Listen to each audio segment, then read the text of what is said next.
Hey there, in this video, I will show you exactly how to beat Fishland on Temu. Beating Fishland in Temu is very easy. Today I'm gonna show you how to do it. First of all, open up the Temu app.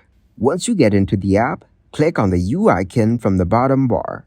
Then from your account, click on the Earn Free Gifts and Cash option. You will find so many free gifts and vouchers here. Simply go to Fishland and click to continue. Once you get into the Fishland, tap on his 60 grams fish food. If you keep tapping on the food, it will keep surviving the fish. Each time you feed the fish, it will give you the coins in reward. So keep collecting the coins unless you unlock the free coupon. You can win extra gifts and cash vouchers. And if you keep feeding the fishes, you will unlock more and more coupons to win free gifts. You can get more fish food as your reward to complete the task. When you feed the fishes, it will give you the reward in coins. Keep collecting the coins and feed the fishes. You can get more fish foods if you ask your friends to join the game.